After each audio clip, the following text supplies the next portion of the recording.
သူများစောက်ကြွေးကြတော့မဆက်ဘူးလူပြည်လာပြီးတော့သာသနာပြုသလိုလိုတိုက်ကပဲလွတ်လိုက်သလိုလိုနော်အကိုတော်ကပဲတက်မှလို့အမတော်ကပဲတက်ဆွတ်တော်မှလို့နဲ့နော်တိုက်ကြောမပြတ်တဲ့တိုက်လို့မာတွေနော်ငါစောက်ကြွေးကြတော့မဆက်ကြဘူးနော်စောက်ကြွေးကိုမဆက်ဘဲနဲ့နော်ဟိုတိုက်ကမတိုက်လို့နော်တိုက်ကပဲဝသားစားလို့ဟို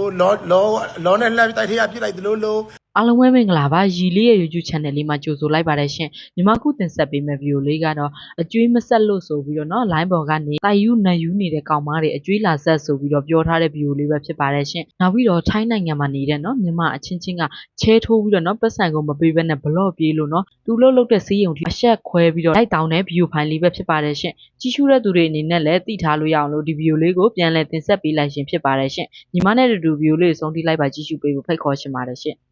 သူများစောက်ကြွေးကြတော့မဆက်ဘူးလူပြည်လာပြီးတော့သာသနာပြုသလိုလိုတိုက်ကပဲလွတ်လိုက်သလိုလိုနော်အကိုတော်ကပဲတက်လို့အမတော်ကပဲတက်ဆက်ပုတ်တော်မှလို့နဲ့နော်တိုက်ကြောမပြတ်တဲ့တိုက်လို့ပါတယ်နော်ငါစောက်ကြွေးကြတော့မဆက်ကြဘူးနော်စောက်ကြွေးကိုမဆက်ဘဲနဲ့နော်ဟိုတိုက်ကမတိုက်လို့နော်တိုက်ကပဲဝသားစားလို့ဟိုလောနဲ့လှမ်းတိုက်ထရပြစ်လိုက်သလိုလိုဟိုတိုက်ကပဲနော်လင်းယူမှမလို့စပရော့ကတ်နဲ့အပြားလိုက်ဝဲလိုက်သလိုလိုနော်အဲ့ဒီ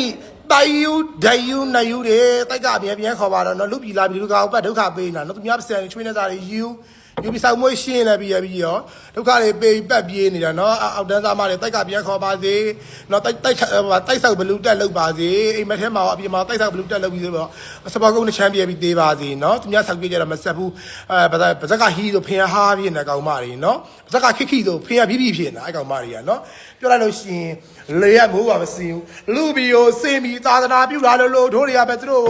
အိမ်မှာနတ်စင်နဲ့ကိုကိုရတာမှလို့နော်ဖျားတယ်တာလို့ကြောက်ဆောက်တာလို့နော်ဘယ်နေဟောတာလို့နဲ့တိုက်ကြောမလို့တဲ့အောက်တန်းသားမတွေမြတ်ဆောက်ကြွေးရမဆက်ကြဘူးနော်အဲ့ဒါခံနေနဲ့အကွင်းလိုက်ပြက်ကြပါစေမိသားစုကြီးအိမ်နေမိလောက်ပါစေနော်တောက်ကမြင်းမာတွေနော်ဘယ်လိုပြောမလဲမလေးလူပြိုလာပြီးတော့မလေးသာသနာပဲပြူတာလို့သူတို့တကိုးတော်အဖျားရောင်ကြီးတော်တွေ့နဲ့သူတို့ပဲပင်ရတာတော့မလို့နော်လက်အုပ်ပဲပြေးချီရတော့မလို့သူတို့တိုက်ထဲပဲလိုက်ကတော့မလို့သူတို့တိုက်ထဲလိုက်ပြီးဗရက်ရှင်လုံးမလိုက်ယူရတော့မလို့နော်မလေးတိုက်ထဲမှာရှိတဲ့ချုံငယ်ဥစ္စာရတနာတွေကိုသူတို့သေးပြီးတော့မှပညာကုန်းကိုလာဝမ်းတော်လာသိချင်းစုံနဲ့သေးနော်အစိမ့်တင်နဲ့သေးသွားလဲတော့ကိုယ့်ကိုပဲစောက်ကျွေးမပေးဘဲနဲ့တိုက်ထဲကပစ္စည်းတွေပဲခေါ်ပြီးလက်မိန်နဲ့လေလာယူဆိုပြီးခေါ်ပြီးတော့မလို့တင်ဝင်းကိုင်ပြီးတူရတော့မလို့ပေါက်ပြကိုင်ပြီးလိုက်တူရတော့မလို့ထိန်မင်းအောက်လို့ထမ်းမင်းအောက်လို့ကြောင်မင်းအောက်လို့နဲ့အာကုသို့မှညစောက်ကျွေးကိုမယူညစောက်ကျွေးကြတော့မဆက်ဘဲနဲ့နော်စပေါ်ကုတ်ကြတော့ချဲကာပြီးခန်းနေတဲ့ကောင်မတွေစောက်ကျွေးလာဆက်ပါဘဝဆက်ဆက်ငါကြုံဖြစ်ပါစေနော်ငါဆိုပြမြခံရတဲ့ကြုံဖြစ်ပါစေငါကျွေးမှစားမယ်ကြုံဖြစ်ပါစေအကုသိုလ်မတွေနော်အတိုက်ကလာလို့ဟိုကလာလို့ဖျားလို့တရားလို့ပဋ္ဌာန်းလို့နဲ့နို့အကုသိုလ်မတွေကိုနော်ဘယ်ဖျားတရားမှဘယ်တမတွေကနှကောင်းနှမျက်တရားမှနော်နင်တို့မိုးမလို့မကာကွယ်ဘူးနင်တို့အကုသိုလ်မတွေနော်ဒါကဟိဆိုမစားအကုသိုလ်ဂိဖြစ်နေတဲ့ကောင်မတွေနော်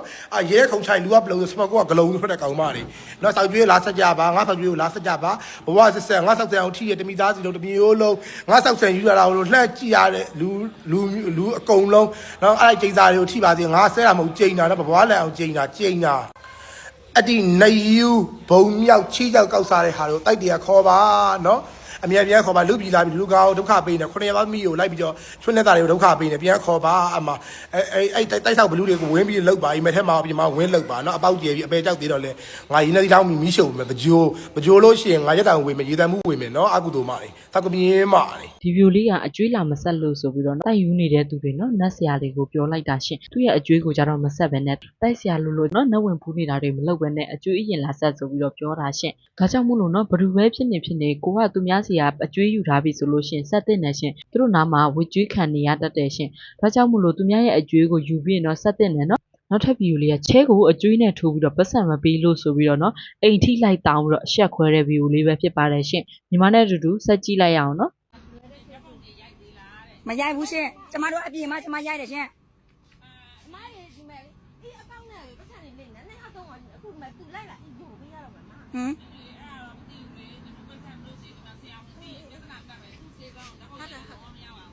မရိုက်ဘူးရှင်ကျမတို့မရိုက်ဘူးသူများပြဿနာရှင်ဟုတ်ဟာညီမရောဘူးမယ်နော်ဘာဖြစ်လဲညီမမရောလို့မရဘူးညီမမရောလို့မရဘူးဘာလဲညီမယောက်ျားနာမည်လဲပါတယ်ညီမအတန်လဲပါတယ်မရောလို့မရဘူးရှင်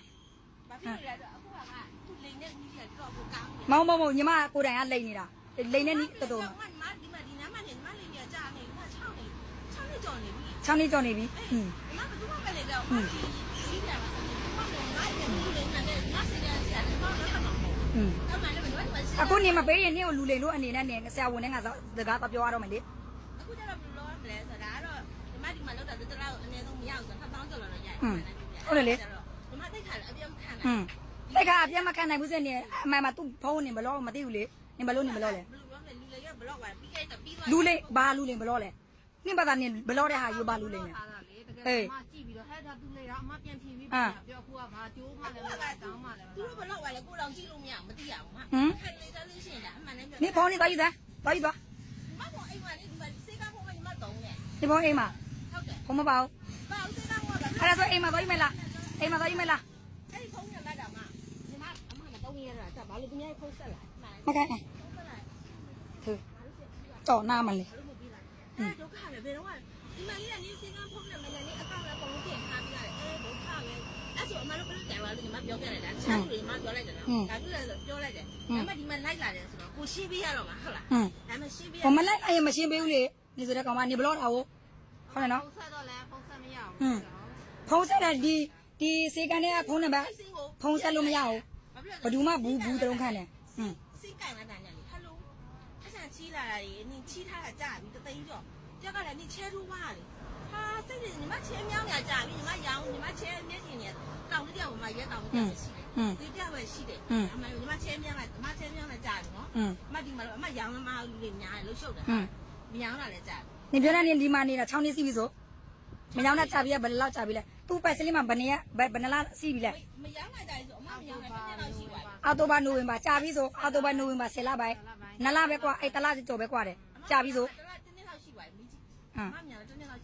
နေမယောင်းတဲ့တစ်နှစ်လောက်စီးပြီဒီပိုက်စလေးမှာဘာဖြစ်လို့ဒီ3လ2လပဲစီးတယ်လဲ တစ်လောက်ပဲရှိသေးတယ်ဒီမှာငွေလဲပဲအမှန်လည်းမငွေသူကဥပမာရန်နေဦးနာမည်နဲ့ငွေလို့လဲဆိုရင်ဘယ်မှာပြောပြလို့ပြရတယ် ဟမ် ဟုတ်တယ် ဟုတ်ကဲ့ရှင်ဟုတ်ကျမလေကျမသူ့ကိုညှိထားတာနော်တပတ်စီးပြီသူလုံးဝကျမမပြန်ဘူးသူအကောက်လုံးဝကျမမကြည့်ဘူးကျမတော်တော်လေးဥရရတယ်လားကျမဒီလိုမျိုး line ပေါ်မှာကျမလှုပ်တယ်နော်ကျမလှုပ်တဲ့အမှန်တရားဖြစ်ရမယ်အေးသူမဆက်ရင်ကျမသူ့ကိုပါချမယ်တကယ်ပဲဒါကျမလာတဲ့အမှန်တရားနော် ဒီကဒီလောကဂျားနေဆက်ပေးမှာပြီးတဲ့ခါ အေးဂျာမဆန်းနဲ့ဂျာနေမဆန်းနဲ့နေဆောက်ဆန်းနဲ့နေဆက်ဂျာနဲ့မဆန်းနဲ့နေအေးနေပြဿနာလေနေပြဿနာနေပါနဲ့ဂျာဆက်မလဲအေး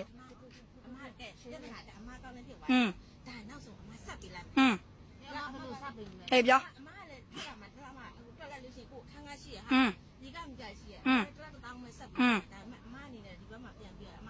ဒါဘယ်လိုလဲဆိုပြန်ရှာရအောင် ဟွန်း ဒါလည်း အဲ့ဒါဆိုအမကန်တာ ဒါနေ့အပိုင်းလေဘာနေနေကဘာပြန်ရှာမှာလို့နေအကောင့်နဲ့နေဖြစ်နေတာဘာပြန်ရှာမှာ အေးအကောင့်မှာကိုဘယ်သူဝင်ဟဲ့လို့ဟဲ့ထား ဘယ်သူမှမဟတ်ဘူး